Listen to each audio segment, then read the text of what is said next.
Good evening, everyone. Okay, it's so happy to see so many researchers being here. I'm honored to welcome you to our online lecture tonight by Professor Florian Kumas, organized by China Center for Language Planning and Policy Studies.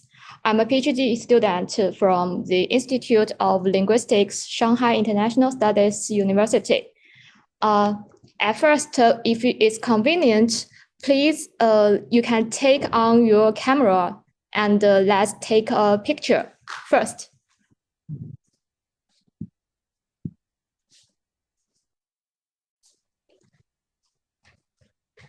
Thank you. Please turn on your camera. Oh, I see Professor Xu Daming. Hello, how are you?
Professor Florian.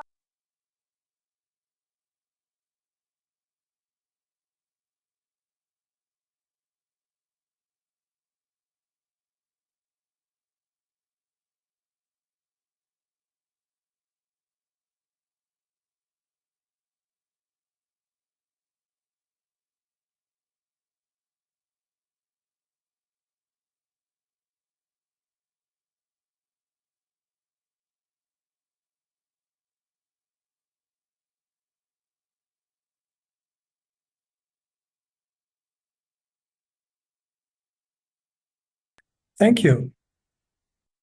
Good evening.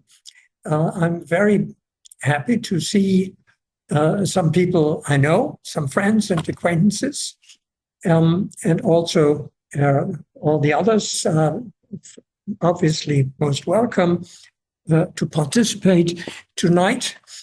We are living through a global transformation that is marked by a variety of different developments, such as, for example, rapid urbanization, forced displacement of people by war, armed conflict, nowadays increasingly by climate change, labor migration from south to north, demographic aging, and the spread of digital technologies all over the world, to name just the most conspicuous developments of our age. And in train with this development, we also notice increasing multilingualism, which is to some extent brought about by these developments of a ever-changing system of the world's languages. Now, today, I would like to introduce you to this system of world languages, if it is a system that is anyway an interesting question of discussion, and we will come to that. Before I enter in this debate, let me let me start with a quotation by a famous writer by the name of Elias Canetti. Some of you may have heard his name or read some of his books, and what he had to say about the multiplicity of languages in the world. He grew up, I should perhaps add, in a very multilingual environment, and had a career that took him through several different languages that he acquired and that were spoken in his family, in the societies he lived in, and so forth. And therefore, he had plenty of occasion to reflect on what it means that there are so many different languages. After all, we know that few things are more important for humanity than language. Then what really does it mean that there are different languages rather than only one that would allow us to communicate easily around the world? So what he said is this, what I have given you here on the screen: the fact that there are different languages is the most sinister fact of the world. It means that there are different names for the same things, making you doubt that they are the same things. Behind all linguistics lies the desire to reduce all languages to one. To start with the final sentence, these are just 3 sentences, very short quote, but it is full of things to think about. And to start with the last sentence, here, Elias Canetti, even though he wasn't a linguist, but a writer, he was certainly right. Linguistics, certain branch of it, is very much occupied with the desire to reduce all languages to one. What does it mean? It means to find out what language, in the singular, language as such, what language is all about, how it works. And that means to look for all the things that all languages that are spoken on Earth have in common. The search for universals, the search that allows us to translate one language into another. And the search for the capacity that allows infants to acquire any language. That we know, that linguists and psychologists have established over the past 50 years, there is no link whatsoever between geography, race, nation, gender, sex, or what have you. A newborn child can learn any language.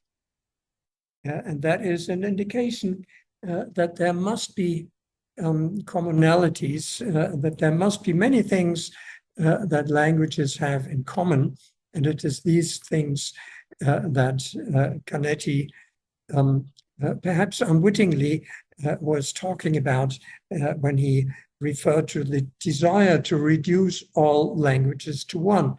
Because on the surface, and I'm using this term surface deliberately, these many differences between languages, different names for the same thing, yes, indeed, they may make you doubt that they are really the same things. And to deal with this problem has been a major occupation of philosophers for many centuries, in fact. There are different answers to what to how we can deal with this problem. And I will give you just a very elementary, brief view on just three of them that I have listed here. No, actually four. So what does it mean, or how can we interpret that there are different words to refer to the same things? Very simple and perhaps also therefore quite popular view and theory is what I have listed here in the first instance. A theory generally known by positivism. The reality exists as it is out there, and we use different languages that have come into being for various reasons to refer to this reality, which doesn't change in any way. And we can have any number of words for the objects, be they physical objects or mental objects. They just exist, and we refer to them with different words. So assume we have a dictionary, and a dictionary can be referred to by any number of words, like the four that I have listed here. And there is not really a problem with reference, because the reality of objects is out there and it doesn't change. A competing and in a sense opposite view is the idealistic theory that we create a world. And everything we say is created by ourselves, which does not mean that the objects do not exist, to which we refer, but their conceptualization in our minds is very important in order for us to understand each other. This is the idealist view, which also assumes reference and a difference between the objects that are out there and our way of referring to them. Then the third variety has become once again rather popular in recent times, in recent decades, I should say, which is the relativist view in its extreme form, a deterministic view, which was first floated in romantic philosophy of language in 19th century Germany, but became more popular when it was taken up by American linguists and anthropologists, Sapir-Whorf, and which is therefore nowadays widely known as the Sapir-Whorf hypothesis. This relativism is also sometimes represented by a quote of famous philosopher of language, Ludwig Wittgenstein, who coined that phrase, "My world is limited," or "the limits of my language are the limits of my world." This view, and as I said, the deterministic variety says our language forces us to think in a particular way. When I said that this has become once again rather popular in recent years, this is thanks to the discussion about gender in language in particular, where people think that, for example, general male references make us think that he refers to a male person rather than generally to everyone. So this is the third view, and then we have the skeptic view, which is perhaps most representatively expressed in any number of Buddhists' writings. Buddhism in general is very skeptic about language and assumes that no linguistic expression ever refers to things. They always, and all of them, refer to things in our mind. So these are four different ways to deal with the great problem that Elias Canetti identified and found so sinister effect, namely that there are many different languages in the world with which we, in one way or another, have to come, literally speaking, to terms with.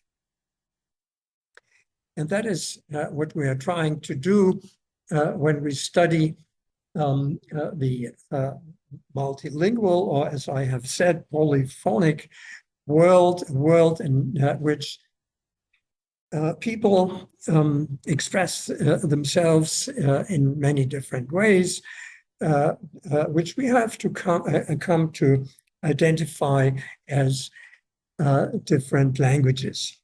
So if we want to understand this universe of languages, the first thing perhaps is to take stock and try to find out what this actually means. So let's take a look,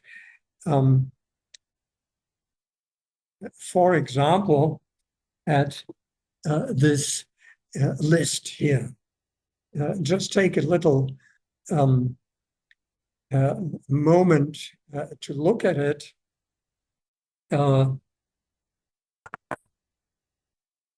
One thing that, oops, oh, sorry, that sticks out is this mark here. This is a Greek letter, gamma, that divides this whole list up into 1, 2, 3, 4, 5 parts. And obviously it has a meaning, which I invite you to figure out. So you may look at the first part of the list from here, from Pashto, Urdu, Hindi, Nepali, Sinhalese, Jonka, Brunei, Turkish, Georgia, Persian, Kazakh, Kyrgyz, Tajik, Uzbek, Turkmen, Mongolian, Lao, Khmer, Vietnamese, Thai, Burmese, Indonesian, Malaysian, Tetum, Arabic, Filipino, Iban, Hebrew, Mandarin, Tamil, Japanese, Korean. Now, what unites these languages? What do they all have in common, if anything? I'm sure you know many of these languages, at least you must have heard the names of them. Although there may be questions. Maybe questions such as, for example, we have here Indonesian and Malaysian. For example, are these really two different languages? It's a point of discussion. But that's only one of very many questions that one may want to raise in connection with the first part of this list. Since I don't get any feedback here, which, if you can manage, obviously would be most welcome. But since I don't get any feedback, I have to give you the answer to my first question. What do they have in common? These languages that I have listed here until Korean, they are all spoken in Asia. So in this sense, in a purely geographic sense, they are Asian languages. And it goes a little bit further than that, because these languages listed here, right until the first gamma, are 32 in number, and this number is a certain part of the whole list. The whole list comprises 100, representing 100% of the languages of the world, and the 32 in this first part of the list mean that they represent 32% of all languages of the world are spoken in Asia, in Asian countries. So that's one feature of the system of the languages of the world, which we can establish and fix for further reference. 32 or almost 1/3 of all languages spoken in Asia. Other than that, one may raise any number of questions. How do they relate to each other? For example, Lao, Khmer, and Vietnamese, how are they related to each other? What is Nepali, Tsongkhar, Brunei? How do Urdu and Hindi, for example, relate to each other? What is the history? Have they been apart forever? And so on.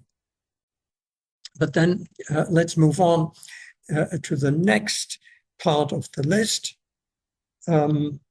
Afrikaans Badi Chokre, Tudema Ileme Fulfulde Baya Hausa Idaku Isu Tiriki Chovulu Kunda Loko Mama Nupe Ogbia Pangwa Pular Quimant Ronga Serer Swahili Tela Urdu Viduna Vanja, Wolof, Xhosa, Yoruba, Zimba.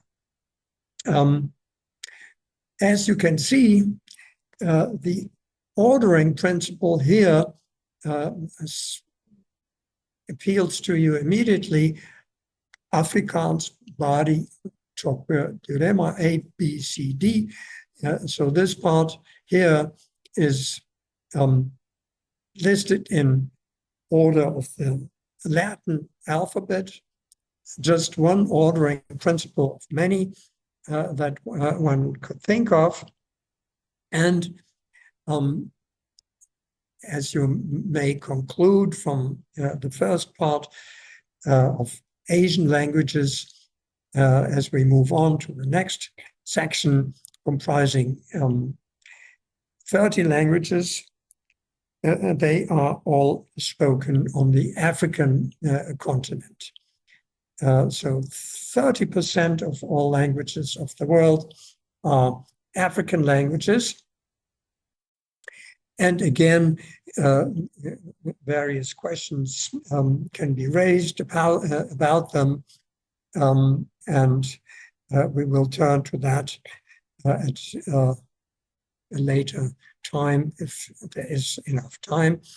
Anyway, these are 30 representing, once again, 30%. Moving on to the next group,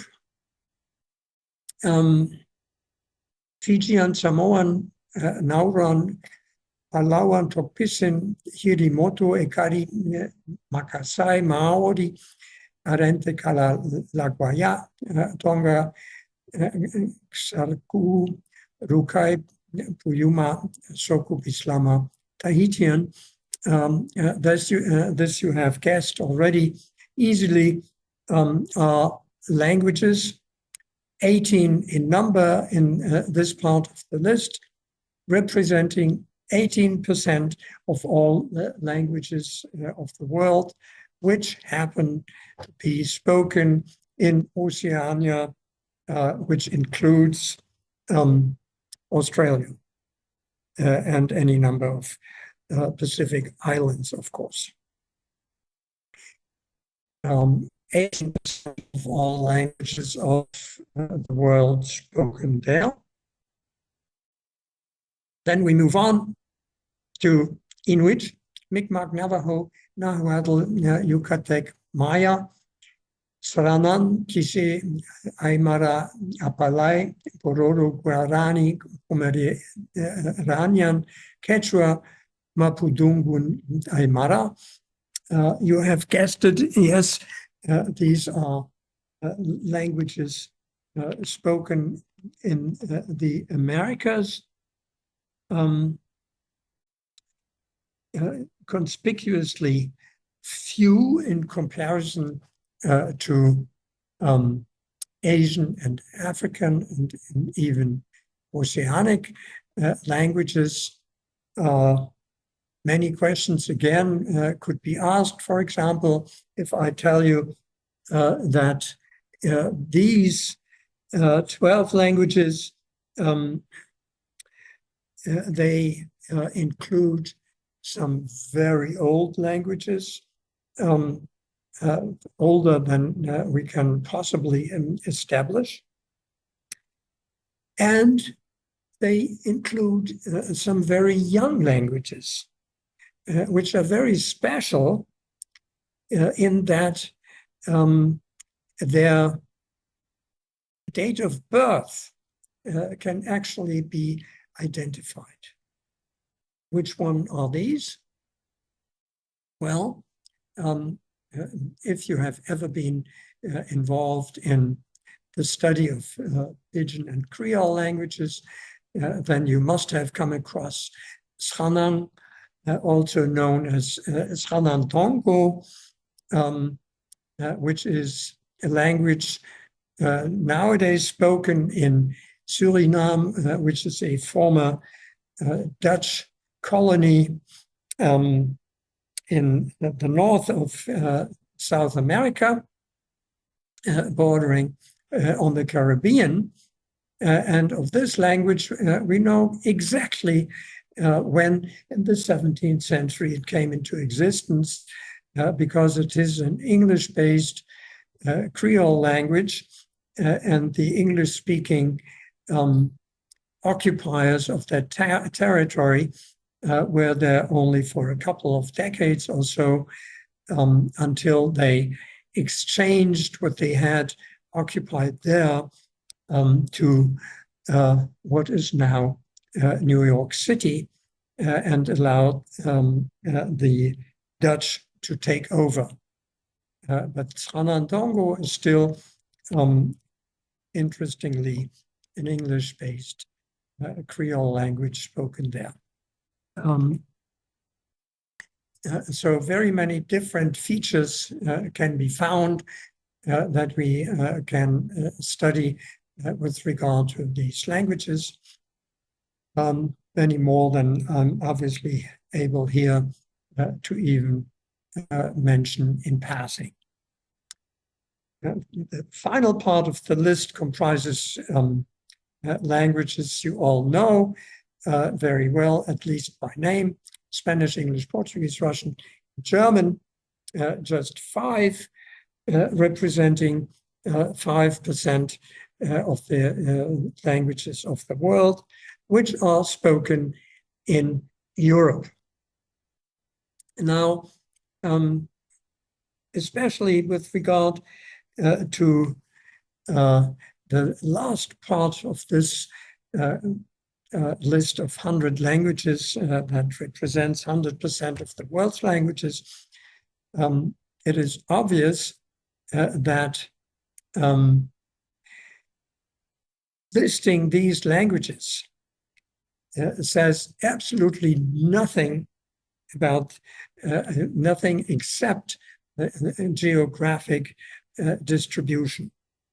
It says nothing about the size of the speech communities. It says nothing about their histories. It says nothing about how they moved or were moved from one place to another. It says nothing about all sorts of other features which are of great interest for the study of the multiplicity of languages in the world today. And it is to some of them that I will turn now.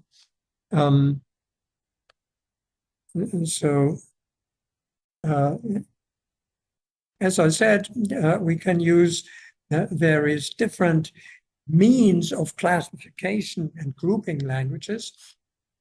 Here I'm presenting to you a world map that corresponds to these 5 groups in the list.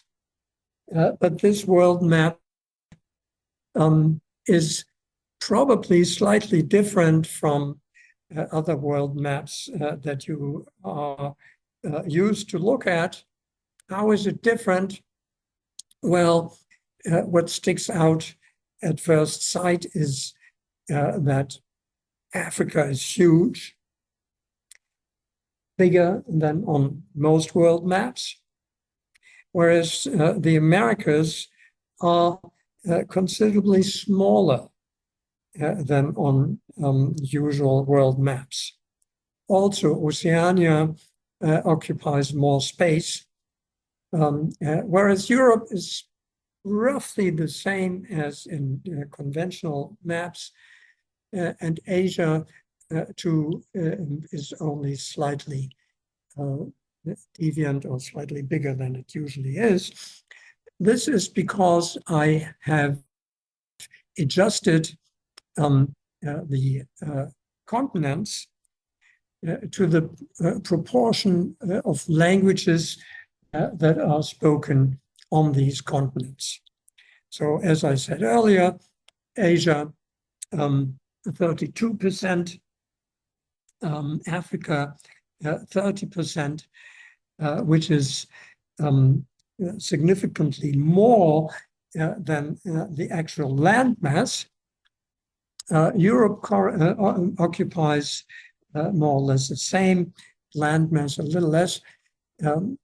The Americas significantly more, and that leads to a shift in perspective. This map, like actually most world maps, is, as nobody can fail to notice, obviously Eurocentric, which has to do also with the ways that the languages of the world, as well as many other things, have been studied systematically since the 19th century, and to some extent in certain fields earlier. In the colonial age of the past, say, let's say since 1492, the world was in many ways Eurocentric, not only for Europeans, but for the rest of the world. And when I, at the beginning of this lecture, said we are going through a great transformation, then we can also take into account that this transformation happens at a time when decolonization has been completed only quite recently. So we can look for other maps, such as this one, for example, where the percentage of the languages spoken on the continents is more schematically represented and doesn't really relate very clearly to the geographic distribution, but highlights the proportion of their share of the languages of the world. Or we could decide to project this kind of numerical or proportional distribution to other maps, which are perhaps not so uncommon down under, as they say, but decidedly rare in the Western world, and I dare say also here in China, not all that common. Why am I showing you these maps? Well, what I want to emphasize is the importance of a point of view. The objects we are dealing with, languages of the world, belong to the kinds of objects which are extremely difficult to study without adopting a point of view. It is almost impossible. And if this is impossible, it is at the same time very important to keep this in mind. We have a point of view. We adopt a point of view in order to approach the problems posed by the multiplicity of languages in the world. To make this clear, suffice to remind you that it is not all that long ago. And in fact, it is not in the past that this happens, that language by many people, especially by non-linguists, was tout court identified with written language. Everything that has no written form is no language. That's a dialect or a patois or gibberish or you name it. But languages were identified with a written code. Now, this is very clearly a point of view. You can adopt this point of view and say, well, okay, my interest is in these languages that are have been given a written form and are used in writing regularly. This is not what linguists nowadays do. As a matter of fact, early in the 20th century, they moved away from this explicitly, and that was to some extent a result of contact with so many different languages in colonial territories, which were not written, but where it could really not be denied that they were languages. And so there were different sources to promote a different point of view that looks at language independent of writing and refers to writing as another field of study. And to me, maps exemplify very well the importance of a point of view.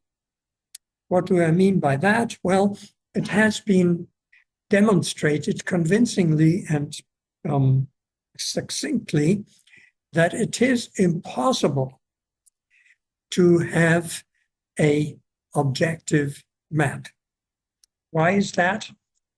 Because it is impossible to project a three-dimensional object, such as is the globe on which we all walk, onto a two-dimensional plane. That's just impossible. Some distortion will happen. So every map embodies a distortion. And the same can be said of our points of view that we adopt when we study languages or other social phenomena. So much for point of view and their importance. And then let me move on to other features and criteria we can apply, also keeping our point of view in mind in order to organize the multiplicity of languages, such as, for example, the number of languages, sorting them by number of native speakers, using a concept which is not without its problems, and actually is the subject of sometimes heated discussions about languages. Native speaker, most people use this term without thinking much about it, just like, for example, the term of mother tongue. We have usually one mother and one mother tongue, no discussion about that. And similarly, native speakers are assumed to be clearly defined entities, speakers of the language they first learn. Just ignore the population of several billion people who are unable to answer what their native language is in the singular. But be that as it may, for the time being here, the point I want to highlight is this is another criterion to sort and to categorize the languages of the world, which gives us a completely different view from what it is when we look at the geographic distribution. So we go on this list from top to bottom. At the top, we have in the top line, actually, we have a very small-sized groups of speakers with their languages. That is of a group size up to 10 speakers. They are counted nowadays, and all of these figures, and therefore it is important in the caption that I mentioned the year 2013. It was by now, just 10 years later, it may be even fewer than 134 as were counted then, which amounts to just 2% of the world's languages. Then, as we go down the list, the number rises by group size up to 100 speakers. Group size languages are some 340 or 5.1% of all. Then even more, almost about 3 times as many. Group size up to 1,000 or almost 16%. And then we arrive at the peak, that is languages whose speech communities account for up to 100,000 speakers, 10,000 speakers, sorry, almost 30%. Then we have passed the peak, and slowly we are declining again with increasing size of speech communities up to 100,000. We have some 1,700, almost 1,800, or 27%, up to 1 million, just below 1,000 or 14%, up to 10 million, and just 300 languages or 4.7%, up to 100 million, 77 languages, and more than 100 million, just 8 languages, or 0.1% of all. As you can see, this is a completely different subdivision of the languages of the world, or categorizing them by number of speakers, size of speech communities, which may set us to think and make us wonder, how come? How come that some languages have such a small community and others such a huge speech community?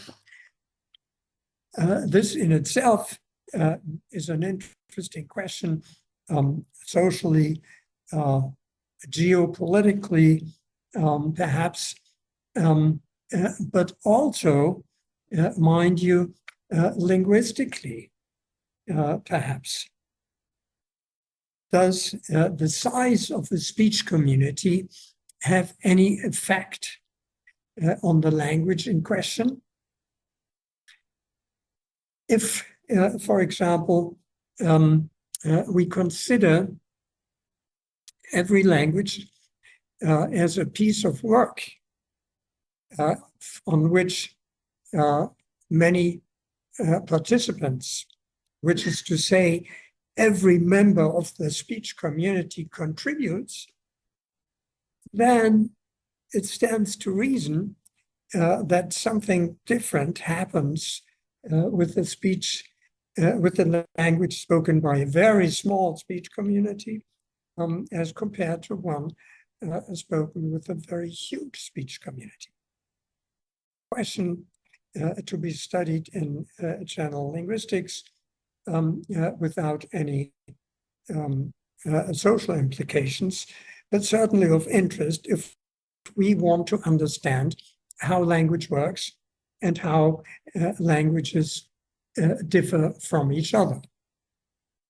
And as I said, how come this strange distribution of many small and of very few small, very few very big, and a majority of medium-sized languages in the middle? How can we explain that? Which we would like to do. Assuming, for example, God Almighty was involved in creating the world and the languages spoken in the world, then he or she or they might have thought of giving it an average number, more or less of equal size. Well, clearly, this is not the case. So we assume that probably no mathematician was involved in that and have to look for other explanations. But perhaps this is premature. Look at this. The same distribution in a curve, which is generally known as a normal distribution, this kind of bell curve. This is what statisticians, mathematicians find in any number of variables they study. You name it. Clever students as opposed to dumb students. If you classify them according to their grades, they will more or less come to the same kind of distribution, in a normal distribution. Very many other things, voters in age groups, people that visit department stores once a week, twice a week, 3 times a week, 4 times a week, 5 times a week, and so on. You can take any variable and you arrive at such a bell curve. So here we have another, actually it's the same feature, but another question to answer. Why is it that the sizes of speech communities are distributed as they are in normal distribution? And here it is likely that linguistic features of the languages involved will not provide us with a satisfactory answer. So we can look at languages according to this normal distribution, also with reference to the number of native speakers, and order the languages like this in a number of native speakers. Here on this list, I give you only the languages, the 12 languages by number of native speakers that are the most numerous ones. So these Chinese, Hindi, English, Spanish, Portuguese, Bengali, Arabic, Russian, Japanese, German, French, and Korean. This is interesting in itself, perhaps just for the numbers involved. But we have also a number of other features which we may want to go into for further study when looking at this list. These are, when we look at the 100 languages I give you in the first table with which I started out, with Asian, African, Oceanic, American, and European languages. Now, when we look at this table here, something that sticks out immediately is that European languages are clearly overrepresented if we compare this with our original list, where European languages accounted for only 5% of the world's languages. So when we look at the world's languages in terms of number of native speakers, the perspective changes completely. And we come, well, Asian languages, Chinese, Hindi, Bengali, Japanese and Korean are well represented in this list, but even if we consider Arabic and African language, nothing, basically. American languages not represented here unless we allow English to be an American language, as well as Spanish and Portuguese and French, of course. By comparing different kinds of ways of listing the languages by means of different criteria, we can we arrive at any number of interesting questions relating to the distribution of the languages of the world. When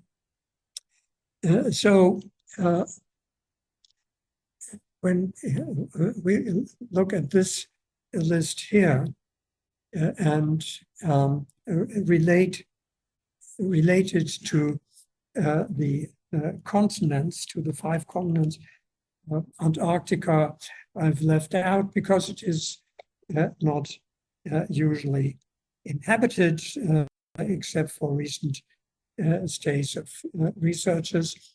Then another thing we can do is look at the continents in terms of population.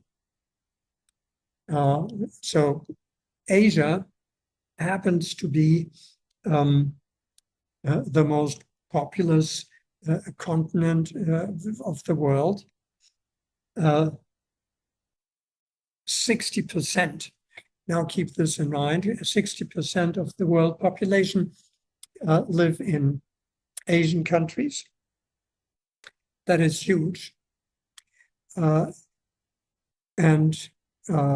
followed by Africa, 16% of the world population, perhaps. Then followed by the Americas, a little more than 14%. Europe, 10%, and Oceania, just a little more than 0.5% of the world's population. Now, this invites us to draw up another categorization, or should I say another index, which looks like this. which is a linguistic diversity index. Now look at it for a little while carefully. So on the leftmost column gives you the continents. The next one, the percentage of the world population. Then the percentage of languages of these continents. And then the linguistic diversity index calculated by dividing the former two, the values of the former two columns, and that results in the rank of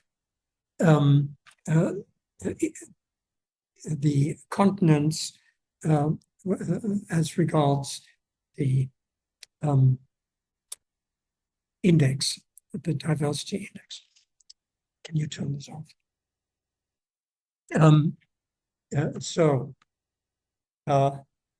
Oceania has 18% of the world's languages, enormous, but only 0.5% of the world's population, which results in a linguistic diversity index of 36. That is twice the percentage of languages relative, namely to the world, to the population, and lands Oceania on rank 1 of the linguistic diversity index of continents, followed by Africa. Even though Africa is highly diverse in terms of languages, the population isn't all that big. It's almost half, so just below 2 is the index, and results in rank 2, followed by the Americas with an index of almost 1, because percentage of languages, percentage of population are very close to each other,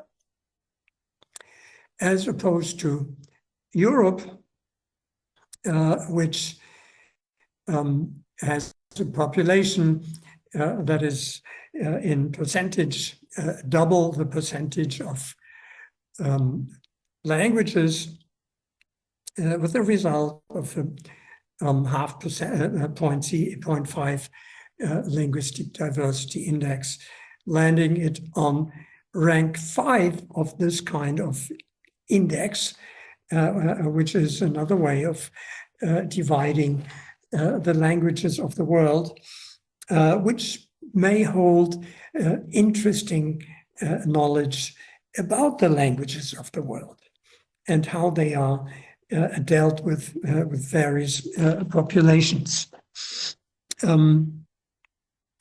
So very conspicuously, Europe, whose languages are vastly distributed around the world, sticks out with the lowest level of linguistic diversity, which makes you think, of course, what does it mean? What does it mean in terms of social relationships with regard to languages? What does it mean with regard to the relationship between languages? And many other questions that might arise. An issue has been made, for example, of the fact that many African countries, as well as many, oceanic countries, are situated in the tropics. And some people want to relate this to the fact that the tropics, geographically speaking, also known as home to the greatest biological diversity of plants and other living beings. Is such a comparison at all reasonable? Does it mean anything at all? I don't have the answer, but I want to report to you the question that some people, especially among linguists, find worth discussing. So up to now, with the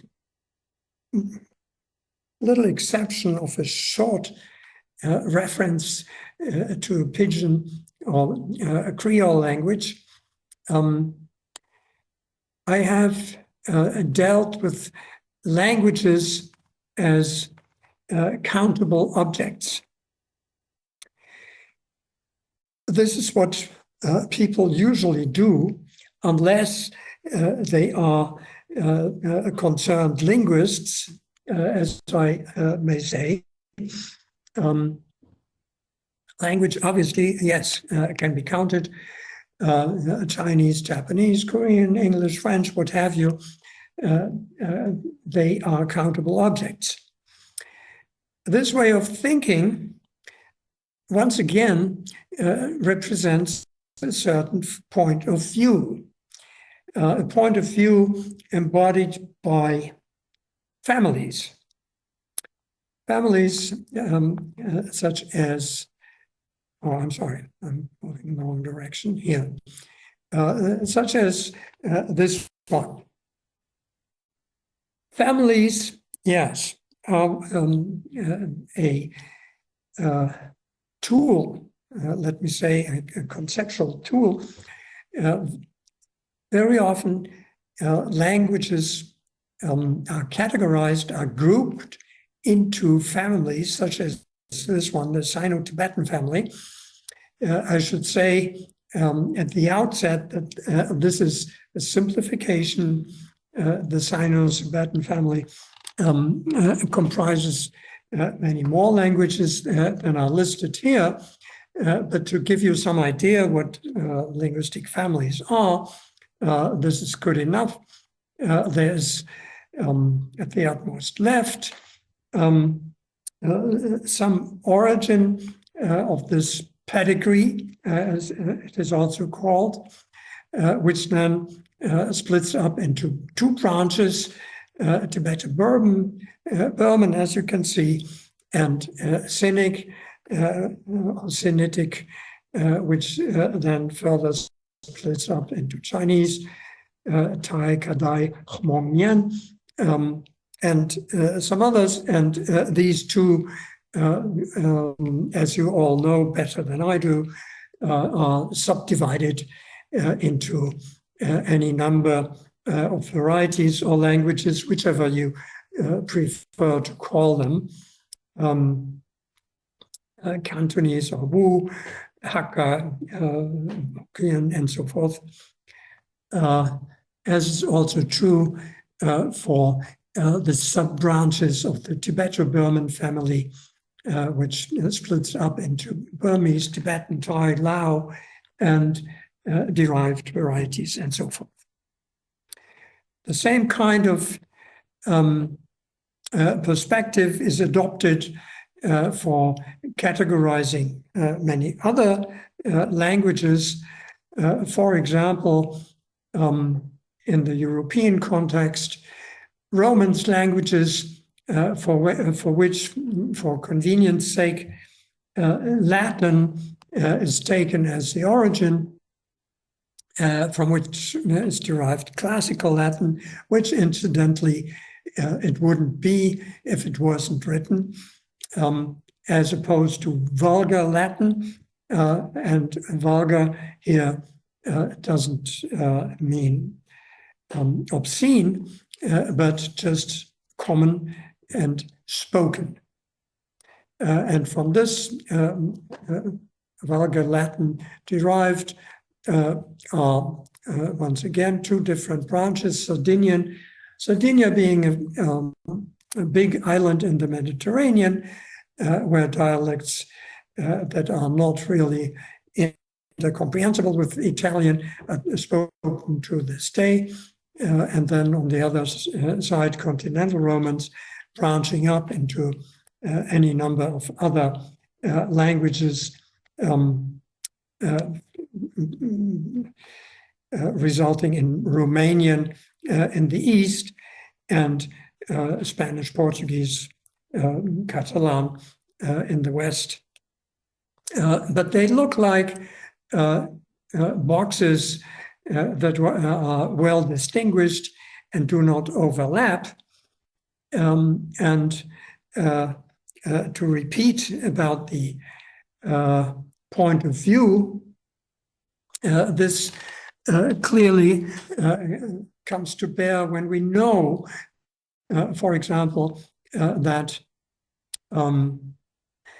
the lexical overlap of French and Italian is above 80%. That is not at all represented in this kind of picture of separated boxes. I just mentioned, as you perhaps remember, the tropics and biological diversity there. To hark back to this comparison, you may be interested to know that the first time this kind of pedigree was suggested, and this way of depicting it, by the great scientist who first developed a theory of the pedigree of species, namely Charles Darwin.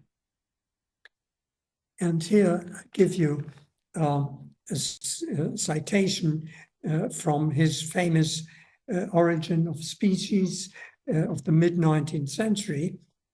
You can read it. I can read it to you on the view which I hold.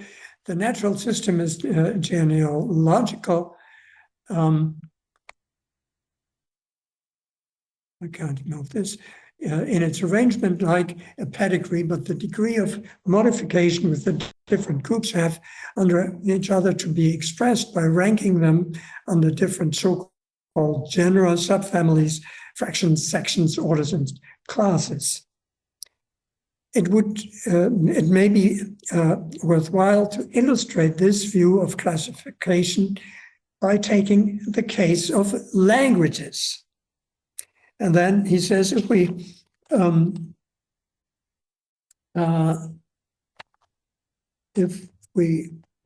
take this, wait a minute.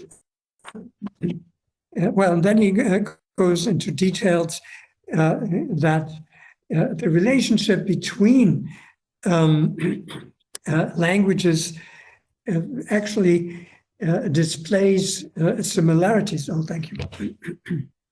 Many similarities with natural species, a comparison which evidently he found worth pursuing for an understanding of the relationship between languages and natural species.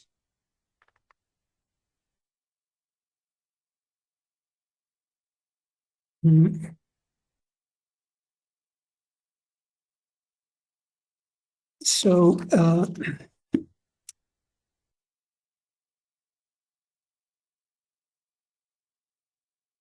this kind of approach can indeed be helpful for understanding the underlying system of world languages, of the world's languages, because not everything is so obvious. For example, the inherent relationship between several Asian languages, which are nowadays called Indo-European, was hard to detect. And it was only in the colonial age that British colonial officers, with nothing much else to do, discovered that there is more than a coincidental similarity and thus relationship between European languages such as Greek and Latin and Sanskrit and some other Indian languages. So this is, again, something we can study when we get a view from a very particular point of view on the many languages of the world, namely the family tree point of view. But there are many others, and let me turn to what I said earlier about continents, namely the language diversity of continents can, of course, also be applied to countries, to what are nowadays sovereign states. And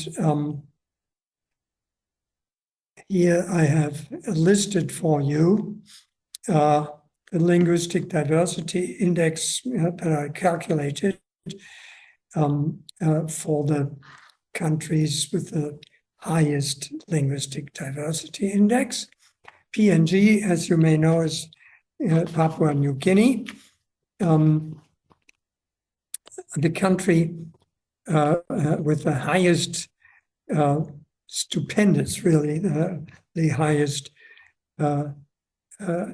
linguistic diversity index, which results from its minuscule population of just 0.11% of the world's population, matched to almost 12% of the world's languages.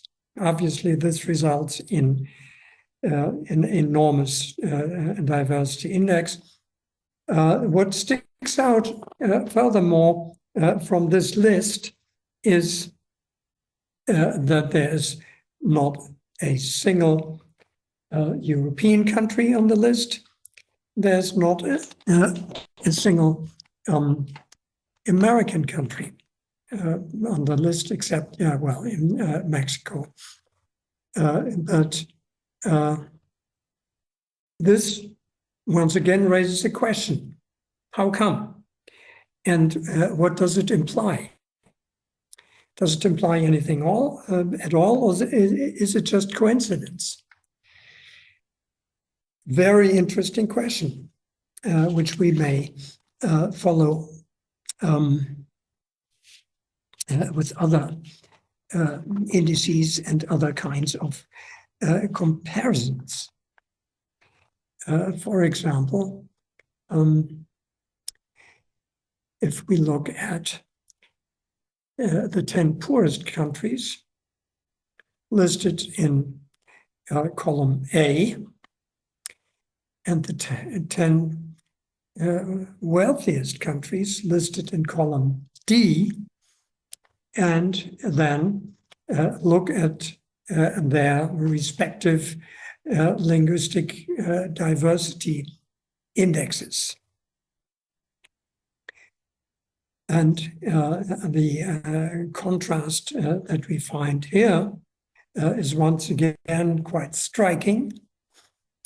It would be even more striking if we eliminated this little country here from the list, which only has a high linguistic diversity index because it has a very small population and because it is home to a huge number of international organizations. So in the event the linguistic multitude of Luxembourg is not indigenous, but the result of recent institutional migration. So if we take Luxembourg out, we would get an average linguistic diversity even lower than this one here in the last line of the table. But even with Luxembourg, you can see the wealthiest countries have a linguistic diversity index which is less than half the value of the poorest countries of the world.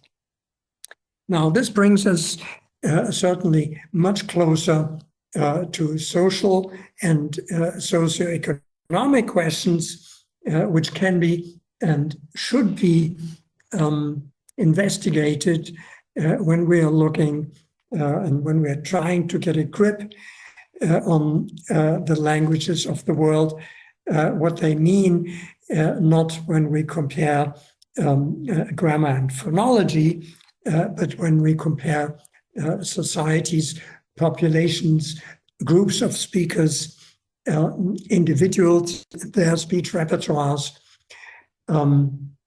the propensity to study languages as second or foreign languages, and these kinds of social variables that the multitude of languages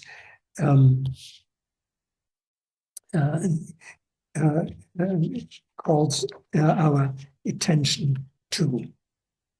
We can continue with some other variables, such as the official status of a language in countries, which we may also relate to the wealth of nations.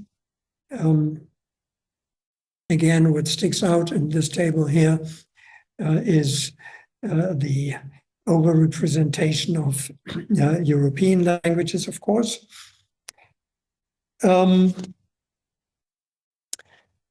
well, that brings me, I think, to the end of this lecture. And by way of summarizing, I want to just mention a number of variables that an interest in linguistic multitude on a global level should take into account,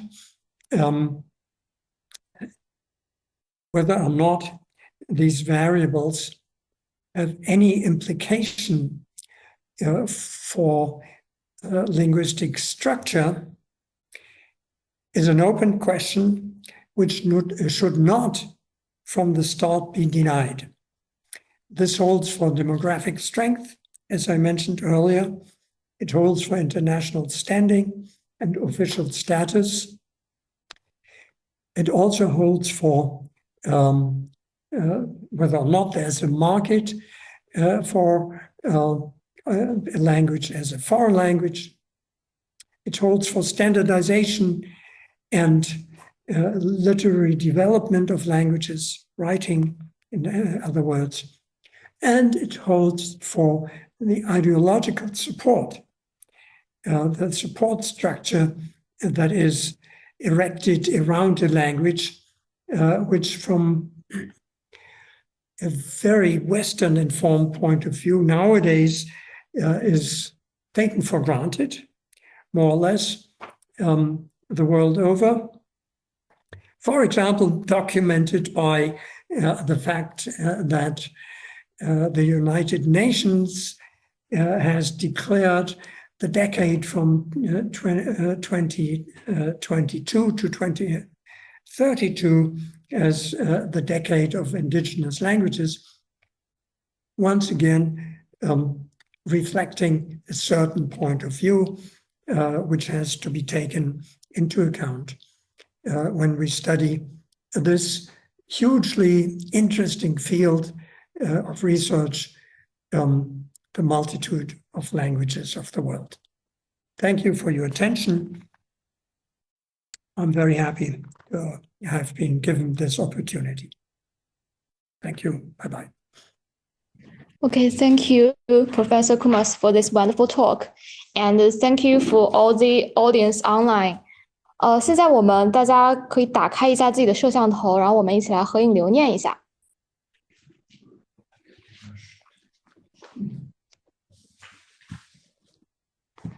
请大家方便的话把摄像头打开，谢谢。谢谢。